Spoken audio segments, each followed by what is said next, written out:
The first category of CSS properties that we'll look at are colors and fonts. Let's start with colors. So there's an attribute called color. It gives the foreground color. There's an attribute called background color. It gives the background color. Notice the inconsistency in names. They're not called foreground color and background color. They're called color and background color. For, it seems kind of natural the color is the foreground, but nevertheless is a little bit inconsistent in names. So corresponding to background color is not foreground dash color, it's just color. And then we'll see on the next section that you can put borders and margins around things, and you can color the border with border color. So here's a quick example. I make a CSS selector that starts with a dot. That means you apply it by using class.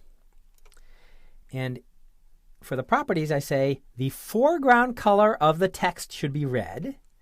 The background color of the section should be, and we'll see what this means in the next section, but this means green. And the border color should be black. So it's red text with a green background with a black box around it. All right, I said we'll see what this means and why that means green. Let's look at the color units we can supply. And surprisingly, there's a very small number of officially defined color names. Aqua, black, blue, fuchsia, and so forth, but there's not very many. This seems like a pretty small set of names. Now, the very first web browser that was ever created was running on a Next machine. And a Next machine ran Unix, and its graphics was X Windows.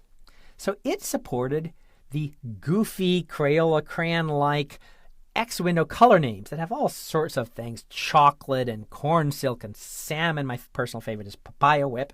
And these are not part of the official specification, but every browser, at least every browser up to 2015, but probably every browser for the foreseeable future still supports them for historical reasons. And so some HTML developers like to use those, but it's a little bit unclear and they're not technically official. I would stick with either the officially defined color names or more likely an RGB specification.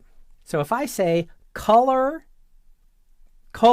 space, and I give this sort of funny format, the pound sign means it's a color specification.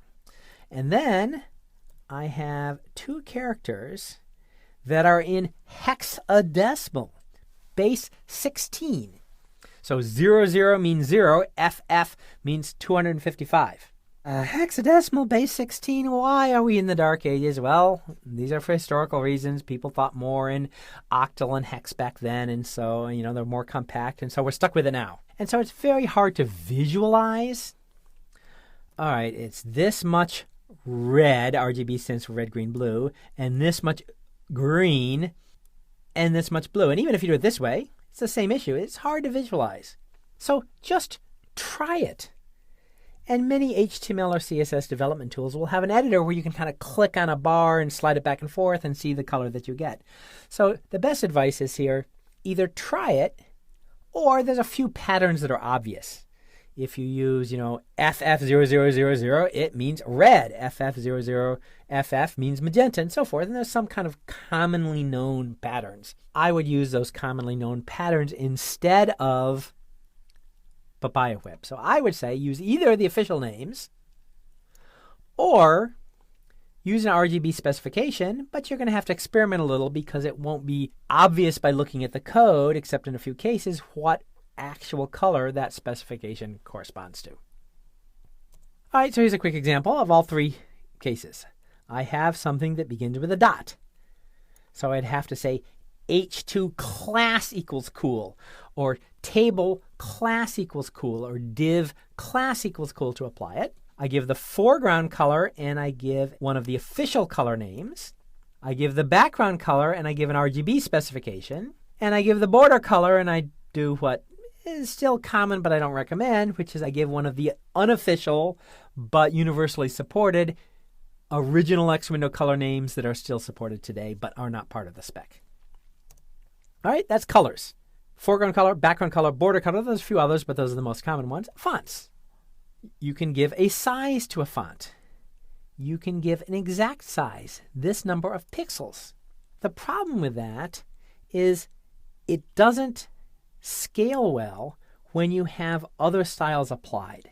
So suppose you say, I want to make all the fonts in my page 20% bigger because we ran some tests and everybody said the page was too hard to read. Well, if you have 25 pixels, 18 pixels, 14 pixels, 97 pixels, 152 pixels, a whole bunch of places, you got to change all of them and make them 20% bigger. So it's probably better to use percentages. Make this 25% bigger than it would have been otherwise, than the default would have been.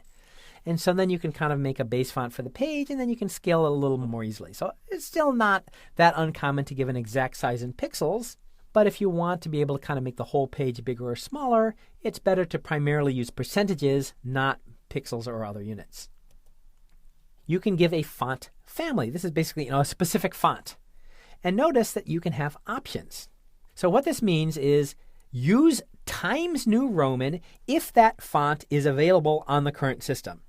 If Times New Roman is not available on the system that the end user is running, then use Times.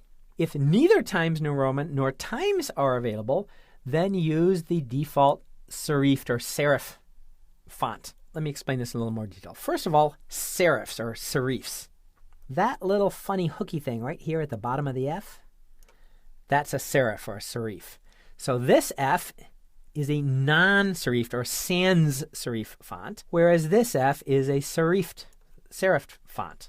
And then notice that I use quotes around Times New Roman, but I didn't have to use quotes around Times and serif.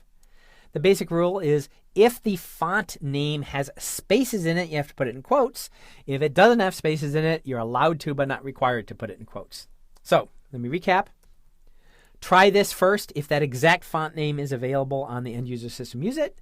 If it's not available, use this. If that's not available, use whatever serif font is available on the system. And every system's got some serif font and some sans serif, non-serif font. Font style is variations like italic, and font weight is variations like bold.